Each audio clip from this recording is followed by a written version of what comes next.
அனிதா, நீங்களா? உள்ள வாங்க. பயங்கர மழை இல்ல? முதல்ல தலை தவிட்டுங்க. தேங்க்யூ.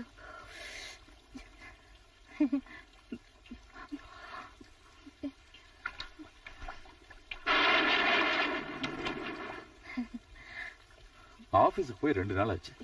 ஒரே மழை, ரோடெல்லாம் முட்டி அளவு தண்ணி. கல்கத்தாவுக்கே சாபம்னு நினைக்கிறேன். 2 நாள் மழை பெஞ்சா போதும். ஆமா, நீ எங்க இந்த மழையில? அவரு ஸ்டேட்ஸுக்கு கிளம்பிட்டாரு. வழி அனுப்புறதுக்காக நான் போயிருந்தேன். ட்ரெயின்ல வரும்போது 2-3 இடத்துல தண்ணி பார்த்தேன். ஆனா இந்த அளவுக்கு பயங்கரமா இருக்குன்னு நினைக்கல. ஸ்டேஷன்ல இருந்து ஒரு டாக்ஸி கூட கிடைக்கல. அப்புறம் நடந்தே வந்துட்டேன். அப்ப நினைச்சே வந்தியா? நான் வரும்போது மழை இல்ல. அதுக்கப்புறம் ஒரு ரிக்ஷா கிடைச்சது. பாதி தூரத்துக்கு அப்புறம் பார்த்தா முட்டி வரைக்கும் தண்ணி இருந்தது. நல்ல வேலை. நீ ரொம்ப ரொம்ப தைரியசாலி பொண்ணுதா. ரோடு எங்க இருக்கு, பள்ளம் எங்க இருக்கு, டிரைனேஜ் எதுன்னு எதுவுமே தெரியாது. ஃப்ளட்னு தெரிஞ்சதும் ஹவுராலே எங்கேயாவது தங்கி இருக்கலாம்ல, இல்ல ஸ்டேஷன்லயே வெயிட்டிங் ரூம்ல தங்கி இருக்கலாம்ல. அங்க எல்லாம் ஒரே கூட்டமா இருந்தது. நான் எப்படியாவது சாந்தி நிகேதனுக்கு போயிடணும். நீங்க எனக்கு கொஞ்சம் ஹெல்ப் பண்றீங்களா? இந்த மழையில எப்படி போறது? இப்ப நான் எங்க போறது? மழை விட்டாதான் போக முடியும். அப்பதான் ரோட்ல இருக்கிற தண்ணி இறங்கும். அது வரைக்கும் நீ இங்கே தங்கிக்க. நீ உள்ள போய் ட்ரெஸ் மாத்திக்க. பெட்ரூம் அங்க இருக்கு.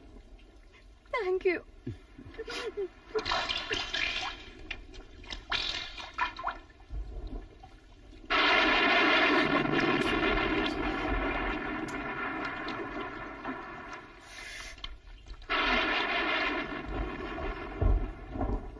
டீ குடிங்க. தேங்க்யூ.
நேத்து அப்படி நடந்துகிட்டதுக்கு என்ன மன்னிச்சிரு.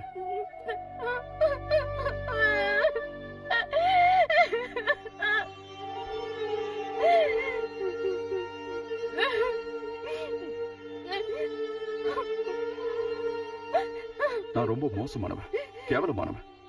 அடைக்குன்னு தேடி வந்த உன்கிட்ட போய்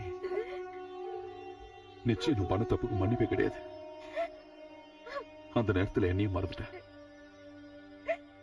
நீயாவது என்ன தள்ளி விட்டுருக்கலாம்ல, எதையாவது எடுத்து அடிச்சிருக்கலாம்ல. தப்பெல்லாம் என் மேலதான். அந்த நேரத்துல நான் என்ன பண்றேன்னு புரியல. நான் துரோகம் பண்ணிட்டேன், துரோகம் பண்ணிட்டேன். நான் உயிரோட இருக்க கூடாது, நான் செத்து போயிடணும். இங்க பாரு அனிதா, அந்த நேரத்துல ஏதோ உணர்ச்சிவசப்பட்டு தப்பு பண்ணிட்டோம். தப்பு நடந்துருச்சு. நாம இத ஒரு எழுத்துப்பிழையா நினைச்சு மறந்துடலாமே. மறக்கிறதா? எப்படி? என் ஹரியை ஏமாத்தி நான் எப்படி வாழ முடியும்? இல்ல, சரி, நான் என்ன பண்ணணுங்கிறதையாவது சொல்லு அனிதா. நான் உன்னை கல்யாணம் பண்ணிக்கிட்டுமா?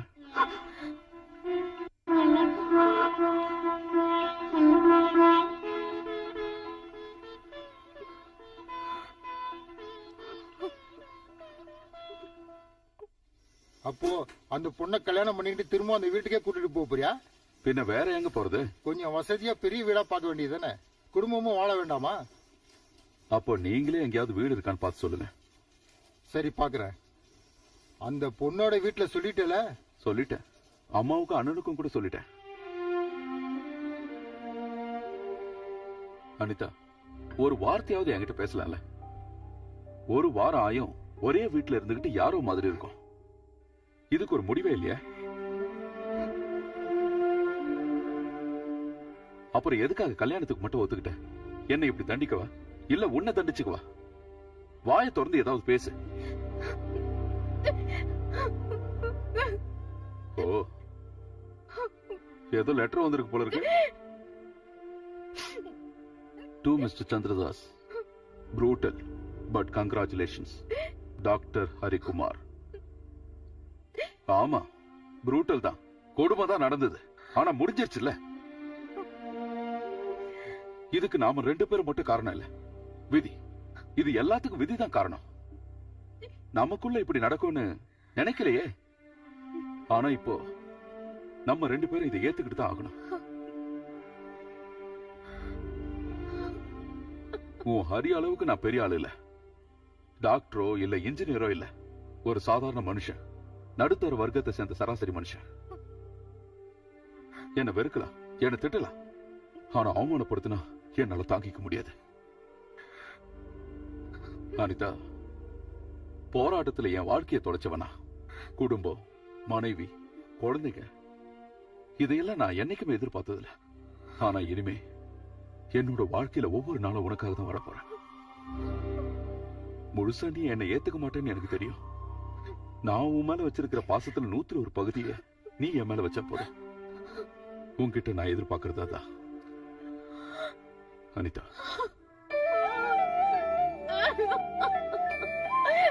அழாத. அழுது தீக்க வேண்டியதில்லை நம்ம வாழ்க்கை. சந்தோஷமா வாழணும். இனிமே நான் அழ மாட்டேன்.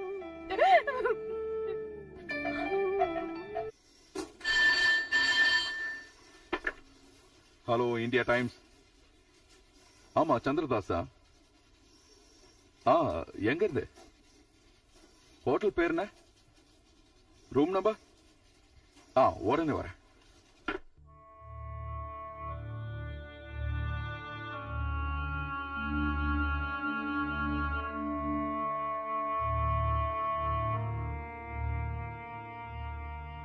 ராகவன, ராதா ஆளே மாறி போயிட்டா.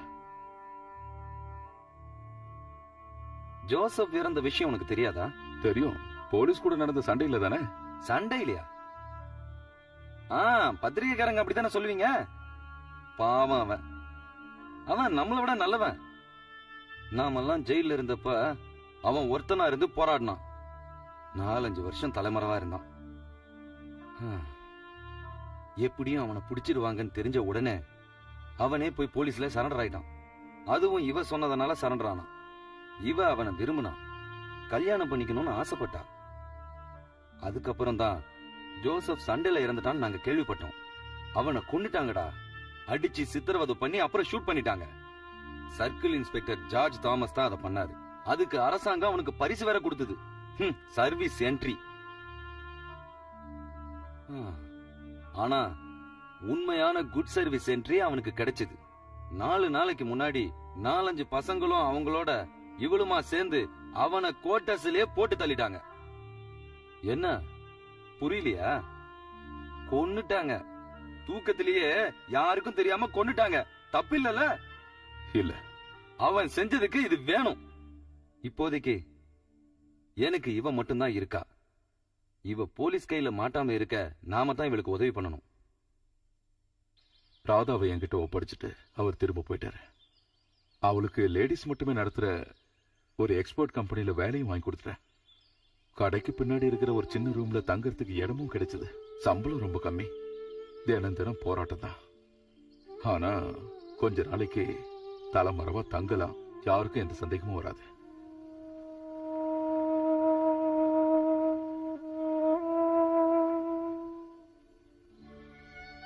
உனக்கு இப்போ வருத்தமா இருக்க?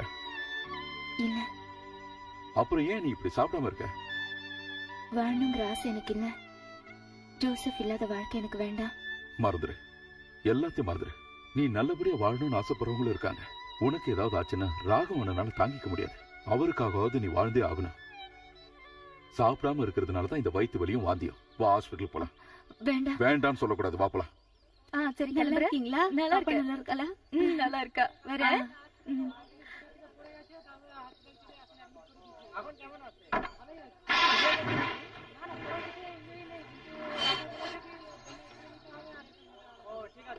சரி சரி சரி சரி, அழாத கண்ணா, என் சொல்லல. அங்க பாரு, அங்க பாரு.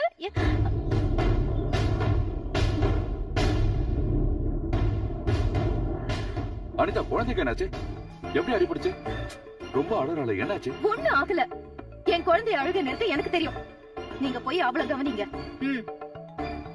அனிதா, இவ யாருன்னு தெரியுமா? நான் எதையும் கேட்க விரும்பல.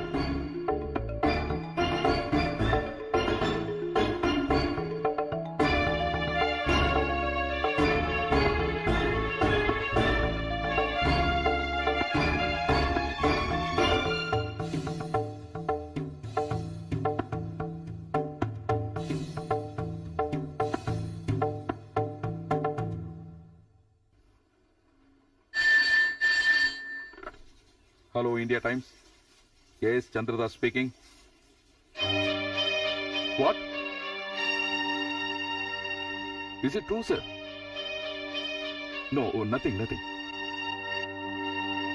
கோபால், ராதாவை அரெஸ்ட் பண்ணிட்டாங்க. யார் உன்கிட்ட சொன்னா? எடிட்டர் இப்பதான் போன் பண்ணாரு. கண்ட்ரோல் ரூம்ல இருந்து கிடைச்ச மெசேஜா. ராதாங்கிற ஒரு நக்சலைட் அரெஸ்ட் பண்ணிட்டாங்க. உடனே நீ அங்க போய் விசாரிங்கிறாரு. சரி, நீ போ, நான் வரேன்.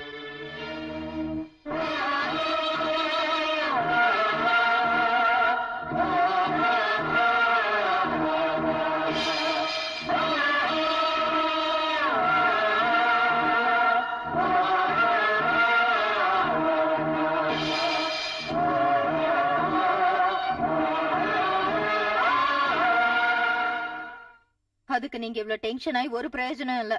கொலை பண்ணிட்டு எத்தனை நாள் தான் தலைமறைவா இருக்க முடியும்? எனக்கு என் குழந்தை, என் புருஷன், என் வாழ்க்கை மட்டும்தான் முக்கியம். வேற யார் பத்தியும் எனக்கு கவலை இல்ல. குடும்பத்தையே ஒதுக்கிட்டு வாழ்றதுக்காக வந்தவனா.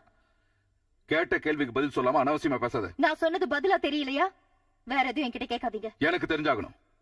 இந்த விஷயம் எனக்கும் உனக்கும் கோபாலனுக்கும் மட்டும் தான் தெரியும். ஊர் பேர் தெரியாத ஒரு லேடி தான் இன்ஃபர்மேஷன் கொடுத்தாங்கன்னு கண்ட்ரோல் ரூம்ல சொல்றாங்க. எனக்கு சந்தேகமா இருக்கு. இல்ல, கன்ஃபார்மா சொல்றேன், இன்ஃபர்மேஷன் கொடுத்த லேடி நீதான்.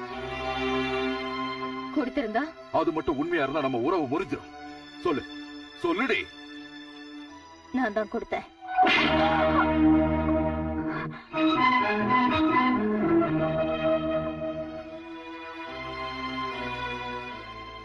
வார்த்தையால கூட நான் இது வரைக்கும் ஒண்ணு நோக்கடிச்சது இல்ல. அந்த அளவுக்கு நான் உன் மேல பாசம் வச்சிருந்தேன். ஆனா நீ என்னோட நம்பிக்கைய ஒரே அடி அழிச்சிட்ட. இது வரைக்கும் நீ என்ன புரிஞ்சுக்கல, உண்மைய நேசிக்கவும் இல்ல. என்னைக்கு நீ அதான் அந்த மேங்களூர் கோவிந்தனோட பொண்ணுங்கிற ஆணவம். நான் ஒரு குழந்தைக்கு அம்மா, உங்களுக்கு பொண்டாட்டி. திரும்பவும் போராட்டங்கிற பேர்ல நீங்களும் அவங்க கூட போயிட்டீங்கன்னா அப்புறம் எங்களுக்கு வேற யாரு இருக்கா? இங்க பாரு, முதல்ல நீ ஒரு மனுஷியாரு. மனுஷங்களை புரிஞ்சுக்க கத்துக்க. உறவு முறையையும் உணர்வுகளையும் புரிஞ்சுக்க கத்துக்க. அதுக்கப்புறம் தான் மனைவி, அம்மா எல்லாம். இப்ப நீ நடந்துக்கிறதுலாம் வெறும் நடிப்புதான், சுயநலம். என்ன மன்னிச்சிருங்க. மன்னிக்கிறதா? எனக்கு தெரியாம இல்லறத்துல நீ துரோகம் பண்ணிருந்தா கூட உன்னை நான் மன்னிச்சிருப்பேன். குழந்தைக்கு அப்பா நான் இல்லன்னு தெரிஞ்சிருந்தா கூட சந்தோஷமா ஏத்துக்கிட்டு இருப்பேன்.